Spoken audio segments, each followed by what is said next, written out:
ये पहला क्वेश्चन क्या कह रहा है? From a point Q the length of the tangent to a circle is 24 centimetre and the distance of Q from the center is 25 centimetre. The radius of the circle is, radius बतानी है R. अब क्या रहा है जरा देख लेते हैं. देखो ये एक पॉइंट है Q. क्या कह रहा है? From a point Q the length of the tangent to a circle is, यहां से मैंने ये टेंजेंट खींचा, ठीक है, इसकी यहां से लेंथ है 24 सेंटीमीटर. ये सेंटर हो गया O, ठीक है. फिर ये कह रहा है the distance of Q from the centre. Q की डिस्टेंस सेंटर से कितनी है? 25. ये आपकी हुई रेडियस R, ठीक है. इसको मैंने कह दिया P. तो क्या कह रहा है? The radius of the circle is R. तो हमें R फाइंड करनी है कि कितनी होगी, ठीक है. ये तो मैंने देखो गाइस आपको बताया ही है. Radius is perpendicular to the tangent, ये हमें पता है. तो ये 90 है, ये मैं पहले ही आपको बता चुका हूं. जब ये 90 है आपका, तो इसके सामने वाला का ये हाइपोटेन्यूज हो गया, ये बेस हो गया, और ये परपेंडिकुलर हो गया, ठीक है. तो फर्स्ट का सॉल्यूशन में कर लेते हैं. इसका सिंपल है. इन ट्रायंगल POQ यूजिंग पाई था, ठीक है. सिंपल है. OQ square equal to PQ square plus PO square. OQ है आपका 25, PQ है आपका 24, और ये है आपका R, ठीक है. ये होता है आपका 625, ये होता है आपका 576 प्लस R स्क्वायर, ठीक है. यहाँ तक इसको इसमें से माइनस कर लेते हैं. R square equal to 625 minus 576. अब ये कितना आता है? 15 में से 6 के 9, ठीक है. एक मिनट, इसको माइनस ही कर लेते हैं. 9 11 4 49, ठीक है. R स्क्वायर, तो R क्या हो गया? 7. आई थिंक समझ में आएगा. सिंपल है. चलिए इसी तरीके से आपका जो अगला क्वेश्चन है सेकंड, वो भी देख लेते हैं. देखो क्या कह रहा है इन फिगर. इस वाले में 10.11 है ये second question. TP and TQ are the tangent. TP and TQ are the tangent. ये टेंजेंट है, ठीक है, to the circle with centre O, so that POQ 110, then PTQ is equal to PTQ is equal to, मतलब ये हमें find करना है. ये भी देखो सिंपल है. ये क्वाड्रिलेटरल है, ठीक है. POQT, OQOPR क्या है? इसमें रेडियस है, तो रेडियस क्या है? टेंजेंट के परपेंडिकुलर होती है. तो ये क्या हो गई? 90. तो ये भी क्या हो गई? 90, ठीक है. एंगल सम प्रॉपर्टी, मैं इसको शॉर्ट में करा रहा हूं, इतना आपको भी आता होगा. यूजिंग एंगल सम प्रॉपर्टी, ठीक है. क्या है? Angle P plus angle O plus angle Q plus angle T equal to 360. Simple. Angle P कितना है? 90 प्लस एंगल O 1010, ये 90. T हमें निकालना है. 360 180 प्लस 280 290, ये हो गया 290 plus angle T equal to 360. तो T कितना हो गया? 360 माइनस 290, तो ये आपका कितने हुआ? 70 एंगल T. सिंपल था. समझ में आया? आपको इसमें क्या चीज देखो याद रखनी है. दोनों जो क्वेश्चन मैंने कराए हैं इसमें क्या था? सिंपल है. रेडियस जो होती है टेंजेंट पे परपेंडिकुलर होती है. दोनों में यही कॉन्सेप्ट लगा है और सिंपल, और कुछ नहीं है, ठीक है ना. और ये क्वेश्चन आपका इजीली हो गया. सिंपल है। चलिए क्वेश्चन नंबर 3 देख लेते हैं। If tangent P and P B from a point P, tangent PA and PB from a point P to a circle with center O are inclined to each other at angle of 80 degree. ठीक है। The POA is equal to, ये वाला POA is equal to किसके बराबर होगा, मतलब ये हमें फाइंड करना है। अच्छा, इसको करने से पहले आप एक स्टेटमेंट जरा देख लीजिए। Tangent are equally inclined, tangent are equally inclined to the line segment, line segment मतलब PO, to the line segment joining the center, line segment जो ज्वाइन कर रहा हो सेंटर को, वो इक्वली इंक्लाइन होता है टू दैट पॉइंट, उस पॉइंट पर। ठीक है। मतलब क्या हुआ इक्वली इंक्लाइन का, कि ये जो एंगल होगा, ये जो लाइन सेगमेंट जा रहा है, ये इस एंगल को दो इक्वल पार्ट्स में डिवाइड करें। लाइन सेगमेंट इक्वली इंक्लाइंड का यही मतलब होता है। ठीक है। तो अच्छा, ये जब हुए तो इसका मतलब क्या, ये 40 और ये 40, 40 40। चलिए एक बात हो गई, ये स्टेटमेंट भी लिखना है आपको। इसके बाद radius is perpendicular to the tangent, ये होता ही है। तो ये कितना हो गया 90। अब निकालना क्या है, एंगल ओ निकाल, मतलब POA निकालना है आपको। हो गया है, तो एंगल सम प्रॉपर्टीज है। In triangle POA using angle sum property. ठीक है। चलो, angle APO plus angle POA plus angle OAP equal to 180। ठीक है। तो चलो, APO कितना है 40 डिग्री। ठीक है। इसके बाद एंगल POA तो हमें निकालना ही है, और APO कितना है, OAP कितना है 90 है, 180 डिग्री। 90 40 130, एंगल POA कितना हो गया -130, 50 एंगल POA। सिंपल। ठीक है, चलो आगे देखते हैं। क्वेश्चन 4 देख लेते हैं। Prove that the tangent draw at the end of A diameter of a circular parallel. मतलब क्या है, ये एक सर्किल है, इसका डायमीटर ये है। क्या कह रहा है, इसके एंड से जो टेंजेंट जा रहे हैं वो पैरेलल है। तो एक टेंजेंट ये मान लिया और एक ये मान लिया। ठीक है।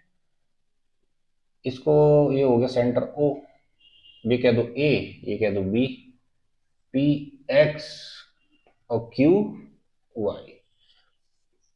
प्रूव क्या करना है, प्रूव करना है PX पैरेलल QY। ठीक है यहां तक। चलिए प्रूव करते हैं। अच्छा, एक चीज और,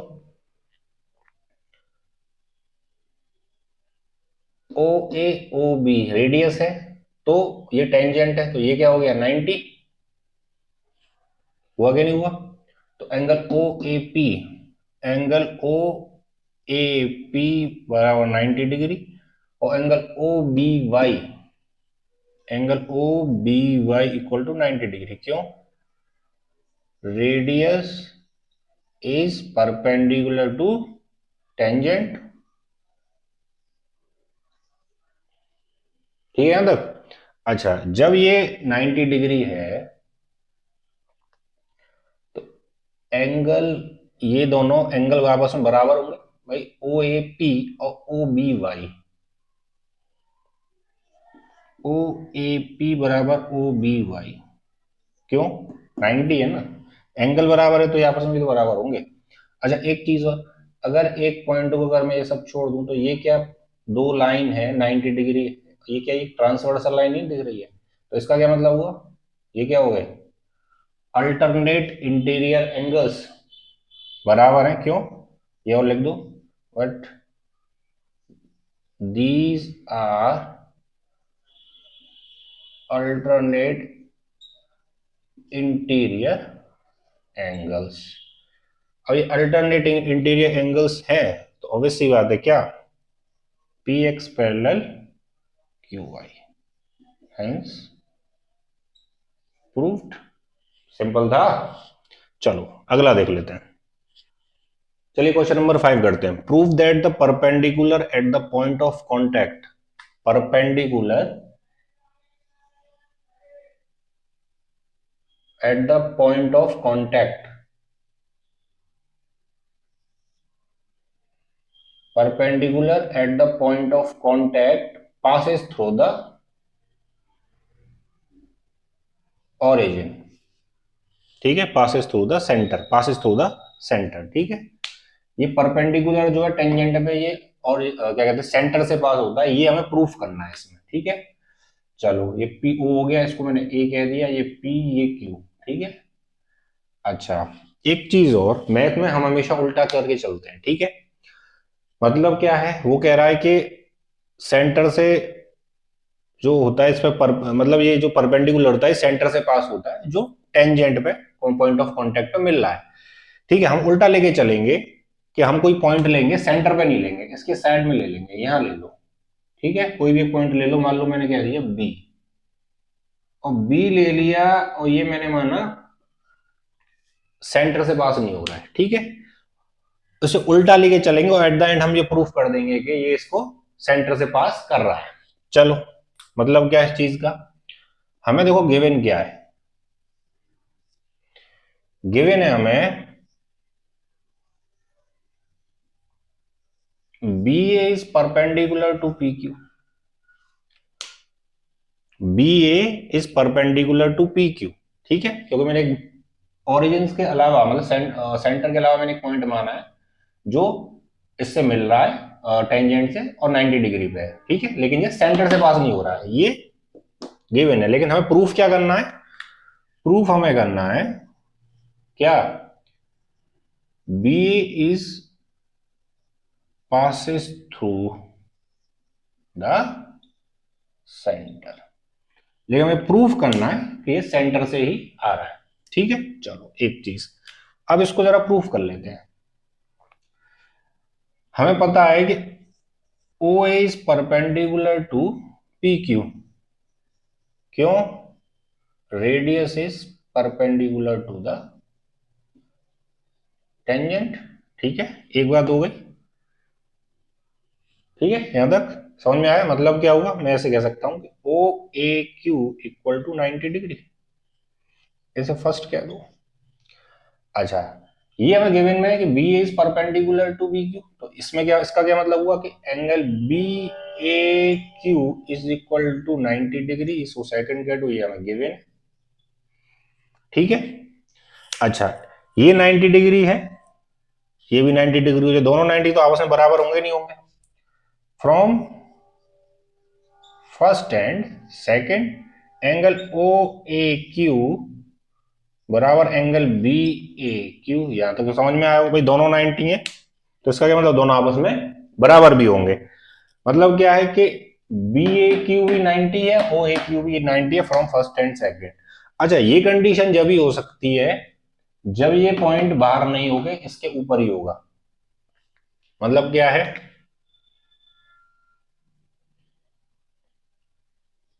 B A and this implies that क्या, B A and O A coincide, ठीक है भाई, ये कोइंसाइड कर रहे होंगे तभी तो 90 डिग्री होगा। अच्छा जब ये कोइंसाइड कर रहे हैं इसका क्या मतलब है, this implies that B A is passes through the center, भाई कोइंसाइड कर रहे हैं तभी तो 90 डिग्री होगा, और इसका अंदर ये तो मतलब है कि B A passes through the centre, ठीक है। अब यहाँ नीचे आप स्टेटमेंट लिख सकते हो, हैंस प्रूव्ड परपेंड क्या कहते हैं, perpendicular the point of the contact to a tangent to a circle passes through the orange, B A is perpendicular at the point of contact to a tangent to a circle passes through the centre. ये यहाँ आपको repeat करके लिख देनी है, simple है। थोड़ा सा मतलब प्रूफ है, थोड़ा सा आप कंफ्यूज हो रहे होगे, लेकिन बहुत सिंपल है। देखो सिंपल, एक बार और मैं रिपीट कर देता हूं। हमें प्रूफ ये करना था कि यहाँ पे ये जो सेंटर से जो परपेंडिकुलर बनता है टेंजेंट पे, ये सेंटर से पास करता है, ठीक है। ये प्रूफ करना था। हमें जो प्रूफ करना होता है मैथ में हमेशा ये है कि हम उल्टा लेके चलते हैं। उल्टा मतलब सेंटर से कह रहा है तो हम सेंटर को लेके नहीं चलेंगे, हमने साइड से लिया कोई पॉइंट, सेंटर में नहीं लिया, ठीक है। बी ए इसको ले लिया और ये मान के चला कि इस पे परपेंडिकुलर है, ठीक है। अच्छा, जब ये इस पर परपेंडिकुलर है, B is perpendicular to B Q, और ये हमें पता है ये हमारी ओ रेडियस थी, ठीक है, ये टेंजेंट परपेंडिकुलर होती है। फर्स्ट एंड सेकंड से क्या हुआ, जब दोनों एंगल 90 है तो जी एंगल भी तो आपस में दोनों बराबर होंगे। अच्छा, एंगल दोनों बराबर होने का क्या मतलब है भाई, ये 90 है और इसी के ऊपर 90 है, इसका क्या मतलब है, ये कॉन्साइड कर गया ना भाई, दोनों एंगल एक के ऊपर एक आ रहा है, मतलब क्या है, ये वाली लाइन जो हमने बाहर मानी इसका मतलब ये यही है। तो इसका क्या मतलब हुआ, जब एंगल बराबर है तो बी एंड ओ ए कॉन्साइड कर रहे हैं, कॉन्साइड करना इसका मतलब B A is passes through the centre, ये सेंटर से पास कर रही है, तो इसका क्या मतलब बी ए पर is passes through the centre, तो हमारा यही तुम्हें प्रूफ करना था, हैंस प्रूव्ड। ये आप स्टेटमेंट नीचे रिपीट करके लिख सकते हो। आई थिंक समझ में आया होगा, बहुत ईजी है, ज्यादा कुछ नहीं है, ठीक है, सिंपल है। चलिए अगला